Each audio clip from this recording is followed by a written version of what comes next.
আসসালামু আলাইকুম রহমতুল্লাহ। চট্টগ্রামের প্রথম পূর্ণাঙ্গ ডিজিটাল স্কুল সাউথ স্কুলের অনলাইন শ্রেণী কার্যক্রমে অষ্টম শ্রেণীর শিক্ষার্থীদেরকে আজকের গণিত ক্লাসে আন্তরিক শুভেচ্ছা এবং স্বাগত জানাই। সুপ্রিয় শিক্ষার্থীরা, দীর্ঘ পবিত্র ঈদুল আজহার ছুটি, এরপর গ্রীষ্মকালীন ছুটি পর দীর্ঘ 15 বা 17 দিন পরে আমরা আবার পুনরায় আমাদের অনলাইন শ্রেণী কার্যক্রমে সেই সুস্থতার সাথে যুক্ত হতে পেরেছি। এই জন্য মহান সৃষ্টিকর্তার প্রতি অশেষ কৃতজ্ঞতা প্রকাশ করছি, আলহামদুলিল্লাহ। তো সুপ্রিয় শিক্ষার্থীরা, আজকে আমরা অনুশীলন 11 এর কিছু সমস্যার সমাধান করব। তোমরা জানো যে আগামী 16 তারিখ থেকে তোমাদের সেকেন্ড টার্ম পরীক্ষা শুরু হবে। ফার্স্ট টার্ম পরীক্ষা যেভাবে তোমরা অনলাইনে অংশগ্রহণ করেছো, ঠিক একইভাবে সেকেন্ড টার্ম পরীক্ষাটাও অনলাইনে হবে। যেহেতু দেশের চলমান পরিস্থিতি এখনো সরাসরি স্কুলে গিয়ে ক্লাস করার সেই সুযোগটা হয়নি বা হবে না, সেই জন্য অনলাইনে আমাদেরকে সীমাবদ্ধ থাকতে হচ্ছে বা অনলাইনের মাধ্যমে আমাদের পড়ালেখাটা চালিয়ে যেতে হচ্ছে। তো শিক্ষার্থীরা, আমরা আজকে তোমাদের অনুশীলনী 11 আমরা কিন্তু বেশ কিছু বিষয় নিয়ে প্রথম শ্রেণীর পরীক্ষার আলোচনা করেছিলাম। সেটা কিরকম, যেমন পরিসংখ্যান কি, উপাত্ত কি, গণসংখ্যা কি, গণসংখ্যা সারণী কিভাবে তৈরি করতে হয়, এই বিষয়গুলো আমরা পড়েছি। এবং পাশাপাশি গণসংখ্যা সারণী থেকে গড় নির্ণয়, সরাসরি গড় নির্ণয়, এই বিষয়গুলো আমরা ধারণা পেয়েছি। আজকে আমরা যেহেতু আগে আমরা গণসংখ্যা সারণী করেছি, তো গণসংখ্যা সারণী থেকে কিভাবে গড় নির্ণয় করতে হবে, সেই প্রসেসটা কি, সূত্রটা কি অ্যাপ্লাই করতে হবে, সেই বিষয়গুলো নিয়ে আমরা কথা বলবো এবং সেই সংক্রান্ত সমস্যাগুলো সমাধান করব। আর একটা বিষয় হচ্ছে, তোমাদের এখানে আমরা যে কয়েকটি বিষয় শিখবো তার মধ্যে আমি বিষয়গুলো প্রথম বলে রাখি।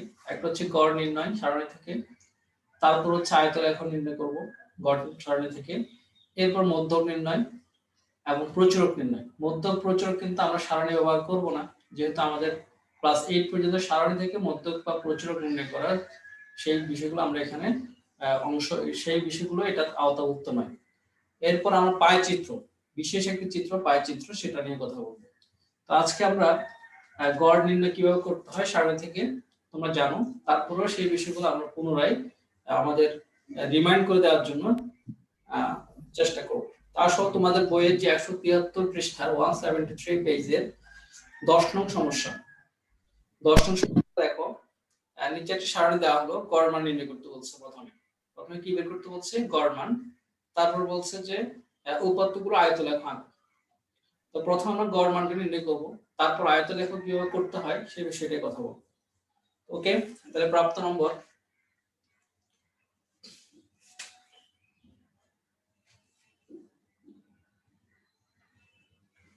তাই প্রথমে আমরা সারণী লিখব, গড় নির্ণয় সারণী।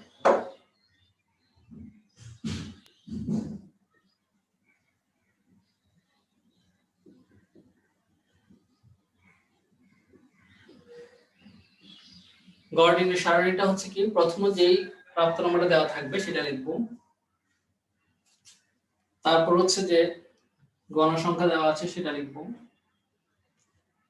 তারপর আমরা শ্রেণী মধ্যমান বের করব, এরপর বাকি অংশটা করব। অর্থাৎ আমাদের গড় নির্ণয় করার জন্য 4টি কলাম লাগবে। 4টি কলামের প্রথম কলাম হচ্ছে প্রাপ্ত নম্বর,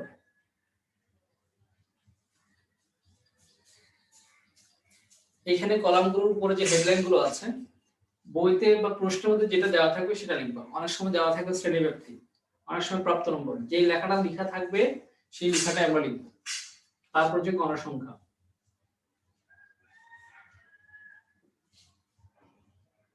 অনেক সময় এখানে গণসংখ্যা লেখা না থাকে, ছাত্র সংখ্যা লেখা থাকে, যেটা লেখা থাকবে তোমরা সেটা লিখবে। এরপর আমরা শ্রেণী মধ্যমান বের করব। মধ্যমান বলতে মূলত এখানে শ্রেণী মধ্যমান করা যায়। গণসংখ্যাকে আমরা জানি, গণসংখ্যা ইংলিশ হচ্ছে ফ্রিকোয়েন্সি, এই ফ্রিকোয়েন্সি থেকে এটাকে আমরা এফ দ্বারা প্রকাশ করি, এফ আই, আর মধ্যমানকে আমরা প্রকাশ করি এক্স আই। এরপর চতুর্থ কলাম আমরা যেটি করব গড় নির্ণয় করার জন্য, সেটা হচ্ছে আমরা লিখব F I x I, F I x I. এই হচ্ছে আমাদের গড় নির্ণয়ের জন্য প্রয়োজনীয় কলাম। তাহলে প্রথম হচ্ছে কি, প্রাপ্ত নম্বর বা গণসংখ্যা দেওয়া থাকলে সেটা লিখব, অতিরিক্ত দুইটা ঘর লাগছে, আমাদের কলাম লাগছে, একটা হচ্ছে মধ্যমান আর একটা হচ্ছে কি এই মধ্যমান হচ্ছে যে xi আর fi, তাহলে fi আর xi কি ইনটু এখানে গুণ আকার আছে, তার মানে fi xi গুণ করে আমরা যা হবে সেটাই বসাবো। তো লিখো তাহলে প্রথমে আমাদের প্রাপ্ত নম্বরে 6 থেকে 10,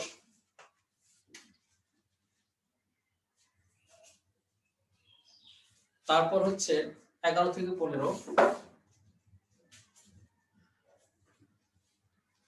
তারপর 16 থেকে 20,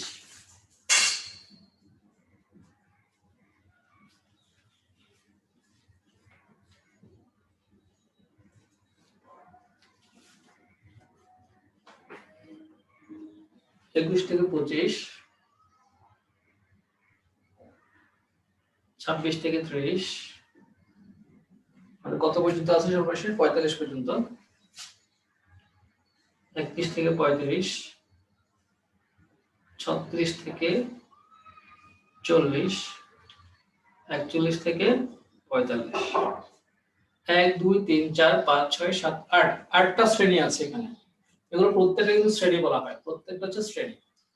এবার আসো গণসংখ্যাগুলো দেওয়া আছে 5 17 30, প্রথমটা 5, তারপরে 17, তারপর 30, তারপর 38, তারপর 35, তারপর হচ্ছে 10 7 3, 10 7 3। এখানে একটা বিষয় খেয়াল রাখবে, এই যে শ্রেণী, প্রথম শ্রেণী 6 থেকে 10, তার মানে এই 6টাকে কি বলা হয় শ্রেণী নিম্ন সীমা, শ্রেণী নিম্ন সীমা, আর এটা হচ্ছে শ্রেণীর উচ্চ সীমা। প্রত্যেকটা ক্ষেত্রে প্রত্যেক এক একটা শ্রেণী, শ্রেণীর শুরুর যে সংখ্যাটা আছে সেটাকে বলা হয় শ্রেণী নিম্ন সীমা, আর পরবর্তী যেটা আছে সেটা শ্রেণী উচ্চ সীমা বলা হয়। আর গণসংখ্যা 5, এই 5টা হচ্ছে এই প্রাপ্ত নম্বরের ভিতরে। ওকে, অর্থাৎ 5 জন স্টুডেন্ট 6 থেকে 10 নম্বরের মধ্যে পেয়েছে, এটা বোঝাচ্ছে। এবার আসো মধ্যমান। মধ্যমান কিভাবে বের করতে হয়? মধ্যমান বের করার সূত্র হচ্ছে 6 এবং 10 যোগ করে 2 দিয়ে ভাগ। তাহলে এখানে সূত্রটাকে শিখে নাও। মধ্যমান সমান কি, এটা জাস্ট আমি শেখার জন্য লিখে দিচ্ছি, এমসিকিউ তে আসে। শ্রেণী মধ্যমান বের করার নিয়ম হচ্ছে কি, শ্রেণী নিম্ন সীমা শ্রেণী উচ্চ সীমা ভাগ 2, শ্রেণী উচ্চ সীমা ভাগ 2।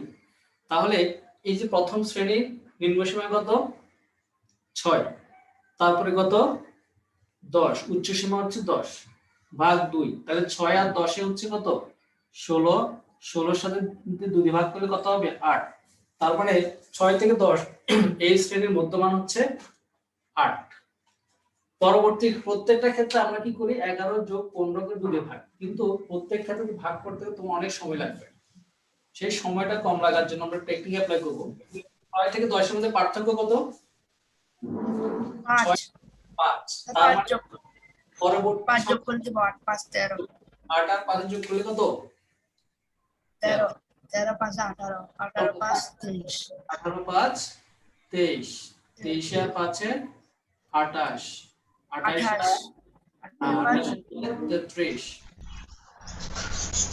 38, 33 5 38, 38 5 43, আমরা প্রত্যেকটা মধ্যমানটা আমরা পেয়ে যাব। 48, দেখো এবার ওকে, এরপর আসো fi xi।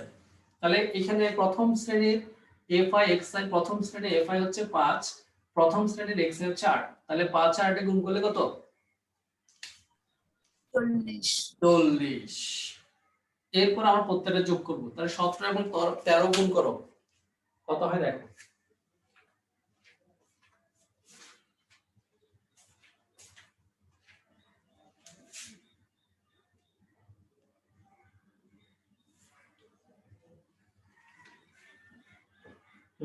তাহলে আমরা 17 এবং 13 গুণ করব, 17 13 গুণ করলে প্রথম কত হয় 3 17 51, 51 এর 1 221, 17 কে 17, 17 আর 5 হচ্ছে কত 22, তার মানে হচ্ছে 221।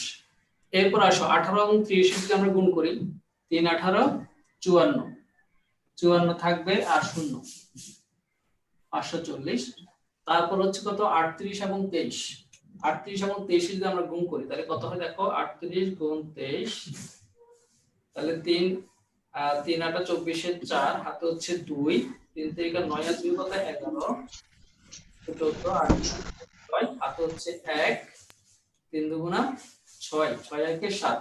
তোমরা এখানে ক্যালকুলেটর ব্যবহার করতে পারবো, আরে তাহলে 874 800। 874 কেউ একজন চাইলে ক্যালকুলেটর ব্যবহার করতে পারো, ক্যালকুলেটর ব্যবহার করে দ্রুত বলতে পারো আমাকে। 874। এখানে তোমরা যদি এভাবে কলাম, আমরা চাইলে ঘর করতে পারি। অনেকে তোমরা যদি সরাসরি বুঝতে অসুবিধা হয় তোমরা সেক্ষেত্রে ঘর করবে, কারণ আমার জন্য সহজ মনে হচ্ছে বা আমি দেখতে বুঝতে পারছি, কিন্তু অনেকে লাইন বুঝতে পারবে না। তোমরা প্রত্যেকটাতে চাইলে কলাম করতে পারো, আলাদা সারি করতে পারো। ওকে, তাহলে এবার আসো 38 আর 23 গেল, 35 গুণ 28 980 স্যার। 80, গুড। তারপর 33 আর 10 গুণ 10 গুণ 33 310 330, কেমন? 330 সরি।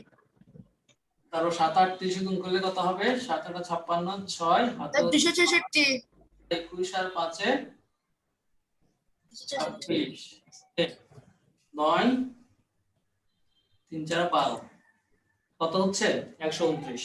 তাহলে এখন আমরা কি করব? যোগ করব। এবার আমরা কি করে দেখো, তাহলে প্রথম আমরা এখানে আরেকটা কাজ করব আমরা। এই তাহলে প্রথমে এখানে যে টোটাল যে গণসংখ্যা সেটা আমরা বের করব। টোটাল গণসংখ্যা কি দ্বারা প্রকাশ করব? ম্যান দ্বারা 01829492 ম্যান দ্বারা প্রকাশ করব। তোমরা মিউট করে রাখো, মিউট রাখো। ওকে, তাহলে গণসংখ্যা fi আমরা কি করব? n দ্বারা প্রকাশ করব। n হচ্ছে n টোটাল যোগ করলে কত হবে এখানে? তাহলে যোগ করো, 5 সাথে 12, 7 8 15, 15 আর 5 এ 20 25, 25 আর 10 এ কত? 25 আর 10 এ 35 এর 5, হাতে হচ্ছে 3, 3 একে 4, 4 আর 3 এ 7, 7 3 10, 10 আর 3 এ 13, একে 14, স্যার 138 45। ঠিক আছে, কত হচ্ছে? 45। তাহলে এবার গেল আমরা 145। এবার আমরা fi xi যোগ করব। তাহলে যোগকে ইংলিশে আমরা বলতে পারি কি? Summation fi xi। Summation fi xi, summation মানে কি? যোগ। তার মানে এই fi xi সবগুলো যোগ। এবার দেখো, তাহলে আমরা এখানে যোগ করি। 4 একে কত? 5, 5 আর 6 11, 11 আর 9 হচ্ছে 20, 20 এর 0, হাতে হচ্ছে 2, 2 দিয়ে 4, 4 আর 6 10, 10 আর 3 13, 13 আর 8 এ 21, 21 এর সাথে 28, 28 আর 4 এ 32, 32 আর 2 এ কত? 32 আর 2 এ 34, 34 আর 4 এ কত? 38 এ 8, হাতে হচ্ছে কত? 3, 3 একে 4, 4 আর 2 কত? 4 2 6, 3380 9 এর 18, 18 আর 8 এ কত? 25, 25 আর 5 এ 30, 30 আর 2 এ 32, 3280। এটা হচ্ছে আমাদের সামেশন fi xi। এবার নির্ণয় গড় বের করব আমরা। তাহলে আমরা জানি গড় একটা সূত্র জানি, কে বলতে পারবে সূত্রটা কি? গড়কে আমরা x বার দ্বারা প্রকাশ করি। গড়ের সূত্রটা কি, কে বলতে পারবে? 3380 না স্যার। 380 হবে। দেখো ভালো আমার করে, ক্যালকুলেটরে 3003, আমার ক্যালকুলেটরে 3380 আছে স্যার। আমি আরেকবার করে দেখি। 4 একে 5, 5 আর 6 এ কত? 11 আর 1 11, 11 আর 9 কত? 20 এর 0, হাতে 2, 2 দিয়ে 4, 4 আর 6 কত? 10, 10 আর 3 এ 13, 13 আর 8 এ 13 এর সাথে 28, 28 আর 4 এ 32, 32 আর 2 এ 34, 34 আর 4 এ 38 এর 8, হাতে হচ্ছে 3, 3 একে 4, 4 আর 2 এ 6, 6 3 9, 9 এ 18, 18 আর 8 এ 26, 26 আর 5 এ কত? 26 আর 5 এ 31 আর 2 এ 33। ঠিক আছে, ওয়াসিল ক্যালকুলেটর ঠিক আছে। ওকে, তাহলে আমরা লিখতে পারি গড় x বার সমান কত? Summation fi xi divided by n। এই সূত্রটা কি সবার জানা আছে? Yes, sir. তাহলে আমরা এই সূত্রটি গণনা করব। তাহলে সামেশন f(x) একদম সহজ। এখন জাস্ট এই ঘরটা করতে পারলে তোমাদের গড় নির্ণয় করে ঝামেলাই নাই। সামেশন f(xi) মান হচ্ছে 3380, আর n এর মান কত পাইলাম আমরা? স্যার গণসংখ্যা তো স্যার 142 আসছে। কত? 142 আসছে স্যার আমার। 142 তো কোনো প্রকারে আসার কথা না। 7 আর 3 কত? 10, 10 আর 10 10 এ 20, 10 আর 5 এ 20, 55 10 এর 5 এ, না স্যার ঠিক আছে নি? 15 তো 5 থাকবে না এখানে? আমার ভুল হইছে মনে হয়, দেখো 145 ভাগ করো। 3380 দিয়ে 80 কে 145 দিয়ে ভাগ করলে কত হয় দেখো।23.31। কেমন? তাহলে আমরা গড় পাইলাম কত? 23.31। নির্ণয় গড়, সুতরাং নির্ণয় গড় সমান কত? 23.31। গড় 23.31। যেহেতু দশমিকের পর আমরা অনেকগুলো সংখ্যা বাদ দিচ্ছি, সেজন্য তোমরা প্রায় কথাটা লিখবে।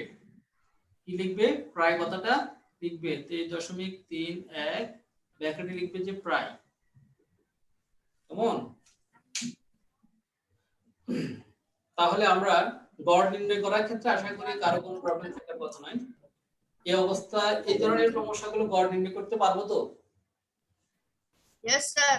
সাজিদ, সাজিদ পারা যাবে? গড় নির্ণয় করা যাবে? Yes, sir. তারপর সঞ্জিত, সঞ্জিদুল ইসলাম, নুসরাত,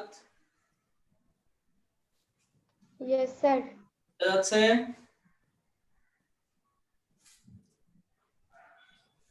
ওকে, তাহলে সবাই লেখা শেষ করো, দ্রুত শেষ করো। লেখা শেষ হলে স্যারকে জানাও। Sir, শেষ।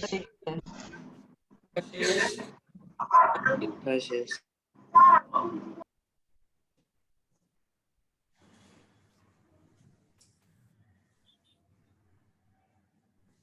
আচ্ছা, এখন আমি এই অবস্থায় রেখে বলছি, তোমরা 11 নম্বরের সমস্যা দেখো। 11 নম্বরে কিন্তু শ্রেণী দেওয়া নেই, গড় নির্ণয় করতে বলা হয়েছে। সেটা কিভাবে করব কে বলতে পারবে?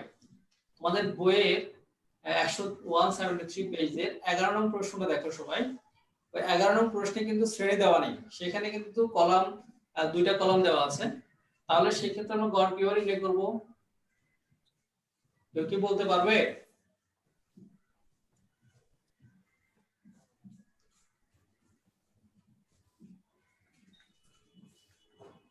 কে বলতে পারবে? ওয়াসি বলতে পারবে?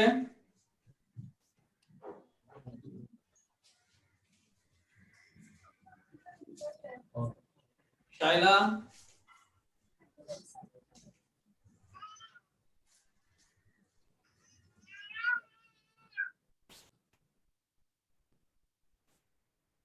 শাইলা বলতে পারবে?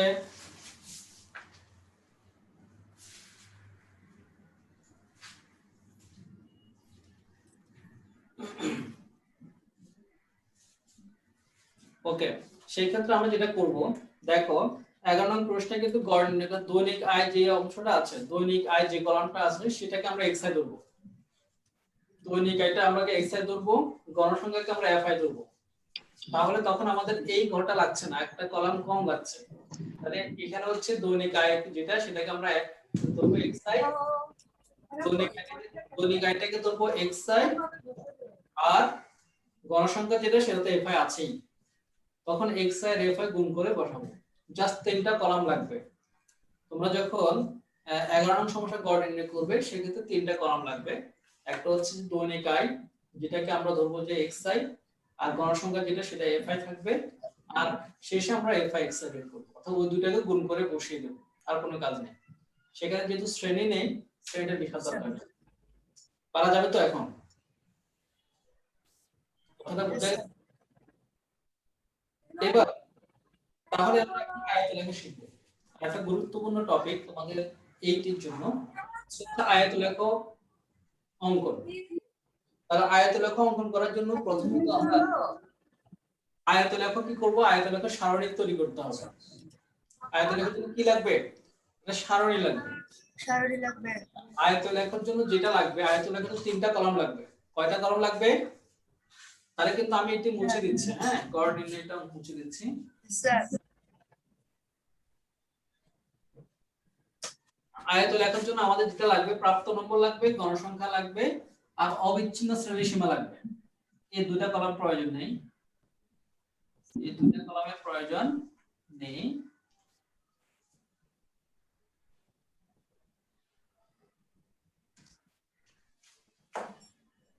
হ্যাঁ, আমরা এখান থেকে কি করব? শুধু অবিচ্ছিন্ন শ্রেণীসীমা লাগবে আমাদের। কি লাগবে? অবিচ্ছিন্ন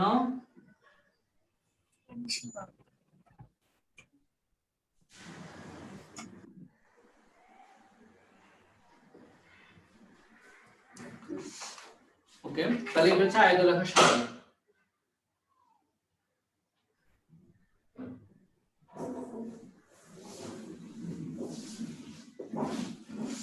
আয়তলেখের সারণীর জন্য আমরা 3টা কলাম লাগবে। একটা হচ্ছে প্রাপ্ত নম্বর যেটা থাকবে শ্রেণী, আরেকটা হচ্ছে গণসংখ্যা দেওয়া থাকবে, আর অবিচ্ছিন্ন শ্রেণীসীমা তৈরি করতে হবে। এই সামনে না কি বলা যায় না?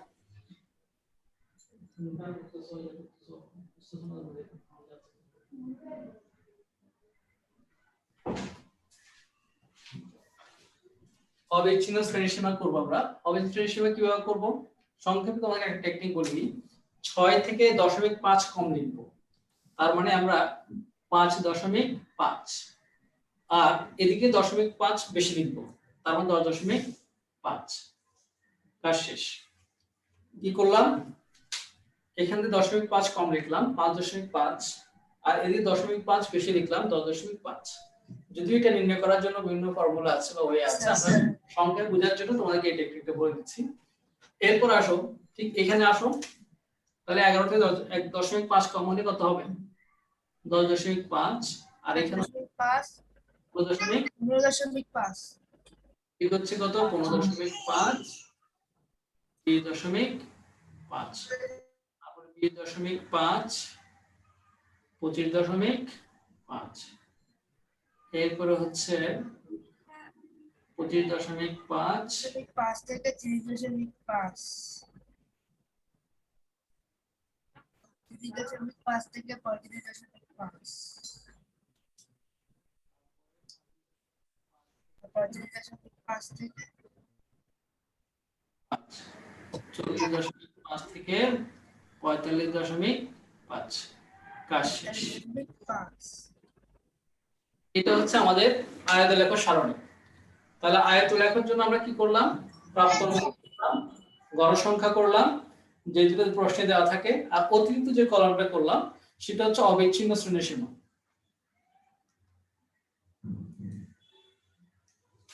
ওকে, অতিরিক্ত কলামটা হচ্ছে অবিচ্ছিন্ন শ্রেণীসীমা। এবার আমরা আয়তলেখ কিভাবে আঁকবো সেই দিকে চলে যাব। আয়তলেখ করার জন্য যেটা আমাদের লাগবে সেটা গ্রাফ পেপার লাগবে। তোমরা গ্রাফ পেপারে করবে, আমি তোমাদেরকে গ্রাফ পেপারে কিভাবে করবে তার আগে এখানে একটু করে আইডিয়া দিচ্ছি। এতটুকু লেখা শেষ সবার? সবার এতটুকু লেখা শেষ? নো স্যার, লাস্টেরটা স্যার। স্যার মুঝে না স্যার। শেষ করো। Yes sir.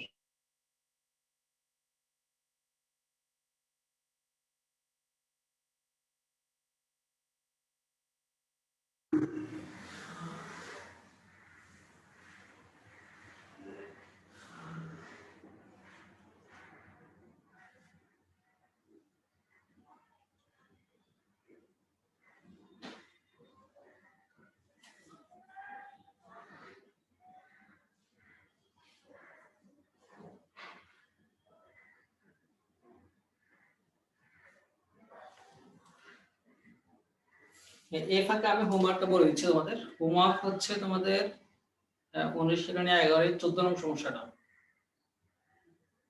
11 এর 14 নং সমস্যা হুবহু 10 এর মতোই অনুশীলনী 11 এর 14 নংটা তোমাদের হোমওয়ার্ক থাকবে। যদি এটা অ্যাপস আমি দিয়ে দিব, তারপর তোমাদের উল্লেখ করে দিলাম, তোমরা এটা কি করবে, বাসায় করবে, করে অ্যাপসে সাবমিট করবে।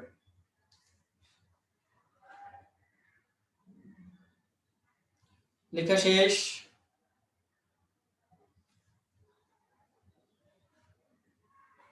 Yes, sir. এখানে আমি প্রথমে তোমাদেরকে একটা মাত্র আয়তলেখা দেখাবো, বাকিগুলো তোমরা নিজেরা করবে। আমি আয়তলেখ অঙ্কনের সুবিধার্থে আমার বোর্ডে 14 নম্বর হোমওয়ার্ক সবাই ভালো করে জেনে নাও। অনুশীলনী 11 এর 14 নম্বর হোমওয়ার্ক থাকবে। আমি এই কলামটা তোমরা জাস্ট আমার অঙ্কনের সুবিধার্থে মুছে দিলাম। তাহলে আয়তলেখার ক্ষেত্রে আমাদের দুইটা অক্ষ থাকবে। কয়টা অক্ষ থাকবে? কয়টা অক্ষ থাকবে? দুইটা। দুইটা অক্ষ। যে x অক্ষ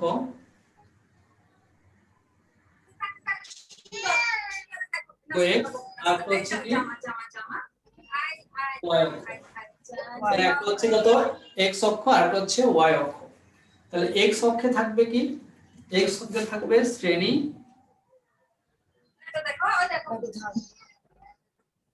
অবিচ্ছিন্ন শ্রেণীসীমা।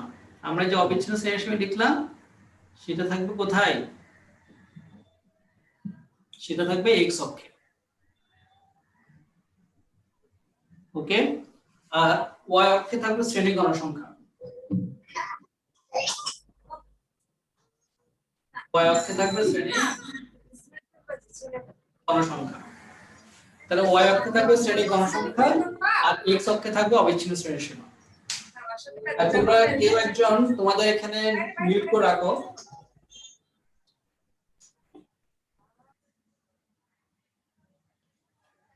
মিউট করে রাখো।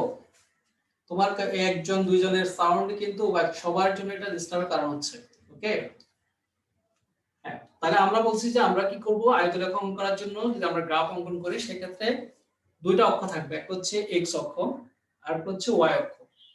তাহলে ox অক্ষে কি থাকবে? অবিচ্ছিন্ন শ্রেণীসীমা থাকবে, আর y অক্ষে থাকবে শ্রেণী গণসংখ্যা। এবার আসো, তাহলে আমাদের শ্রেণী কিন্তু শুরু কত থেকে শুরু? 5.5 থেকে শুরু, কিন্তু এখানে হচ্ছে 0 থেকে শুরু। তাহলে আমি প্রথম 1 থেকে 4 বা 5 পর্যন্ত কিন্তু নিচ্ছি না, সেজন্য আমি কি করব, এখানে একটু কেটে দেব। এটা দ্বারা বোঝাবে 1 থেকে 5 পর্যন্ত এই অংশটুকু কাটা যাবে, এটার ভিতরে বোঝাবে। এখন আমরা শুরু করব কত থেকে? এই শ্রেণীগুলো লিখব। 5.5 প্রথমে, যেহেতু প্রত্যেকটা শ্রেণীর মধ্যে ব্যবধান হচ্ছে 5, তাহলে তোমাদের গ্রাফ পেপারে যে 5টা ঘর আছে সেই 5টা ঘর অনুযায়ী কি করবে তোমরা নেবে। তাহলে 1 2 3 4 5 মনে করে এখানে, তাহলে এখানে লিখব কত? 10.5। এভাবে 5 5 করে আমরা কি করব, সংখ্যাগুলো বসাবো। 25.5, 30.5, 35.5, 40.5, 45.5। এই তো আমার সব কিন্তু শ্রেণীগুলো চলে আসছে, একদম শুরু থেকে শেষ পর্যন্ত সব শ্রেণীগুলো চলে আসছে। এবার আমরা এদিকে আমরা লিখবো গণসংখ্যা। গণসংখ্যায় খেয়াল করবে এখানে গণসংখ্যা সর্বোচ্চ গণসংখ্যা কত আছে? 38 পর্যন্ত আছে। সবচেয়ে বড় গণসংখ্যা ছিল কত? 38। তাহলে আমরা এবার যদি হিসাব করি 5 10 15 20 25 30 35 40, এই 40 পর্যন্ত আমরা নিলাম। 5 10 15 20 25 30 35 40। তাহলে এই পর্যন্ত হচ্ছে আমাদের কি শ্রেণী গণসংখ্যাগুলো আমরা নিলাম। তোমরা গ্রাফ যখন করবে এই গণসংখ্যা দেখে গ্রাফের পরিমাণটা ছোট বড় হতে পারে। যদি দেখো যে 38 সংখ্যাটা বড়, তাহলে বড় একটা গ্রাফ নেবে, আর বড় গ্রাফ নিতে করতে সুবিধা তোমাদের সবগুলো প্রয়োজনীয় উপাত্তগুলো তোমরা কি করতে পারো, ইনক্লুড করতে পারো। ওকে, প্রথমে আসো, আমি শুধু দুইটা কলম দেখা দিচ্ছি তোমাদেরকে, বাকিগুলো তুমি নিজেরা বাসায় করবে। প্রথম 5.5 থেকে 10.5 এর মধ্যে গণসংখ্যা কত? 5। তাহলে আমি এই 5 বরাবর, এই 5.5 বরাবর 5 পর্যন্ত নেব, এখানে 5 গণসংখ্যা কিন্তু 5, তাহলে 5 নেব। তাহলে তুমি এখানে সরাসরি এখানে করে একটা আয়তরেখা এঁকে ফেলবা, শেষ। তাহলে প্রথমে এখানে 5 চিহ্নিত করে পুরোটা এঁকে এই পর্যন্ত একটা কি করলো, আয়তক্ষেত্র আঁকলাম। এরপর হচ্ছে 10.5 এখানে কত গণসংখ্যা, 17।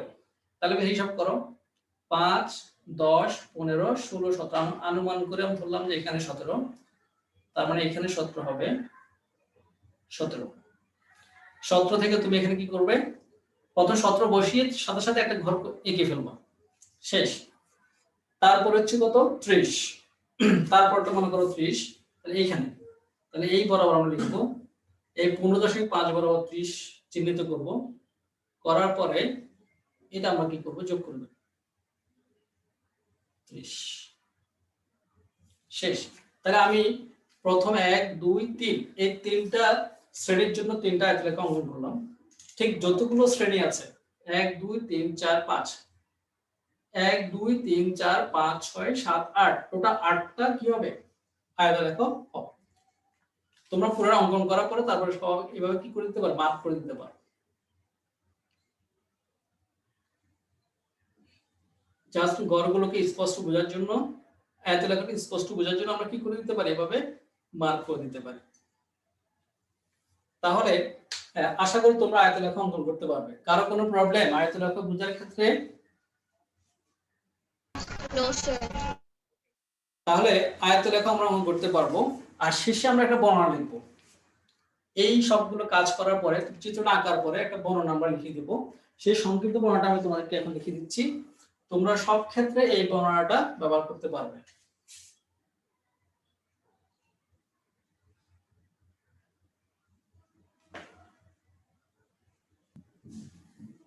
ডিসকানেক্ট হয়ে যাবে স্যার। আমাদের সময় হচ্ছে কয় মিনিট, 1 মিনিট 23 সেকেন্ড সময় আছে। শেষ। 1 মিনিট সময় আছে, আমরা 1 মিনিটের মধ্যে বলে দিচ্ছি। তাহলে কি লিখবে, ছক কাগজের প্রতি ঘরকে, আমরা কিন্তু প্রতি ঘরকে 1 ধরেছি, হ্যাঁ। তাহলে কি লিখবে, ছক কাগজের প্রতি ঘরকে, প্রতি বর্গ ঘরকে 1 একক ধরে x অক্ষে অবিচ্ছিন্ন শ্রেণীসীমা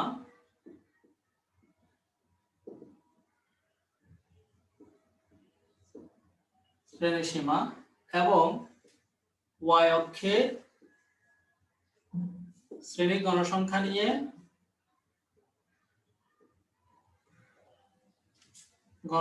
নিয়ে আয়তরেখা অঙ্কন করা হলো, শেষ।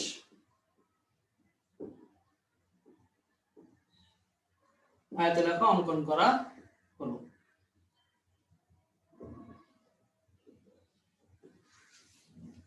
ঠিক আছে, সুপ্রিয় শিক্ষার্থীরা সবাই ভালো থাকবে। আজ এই পর্যন্তই। আল্লাহ হাফেজ, আসসালামু আলাইকুম ওয়া রাহমাতুল্লাহ।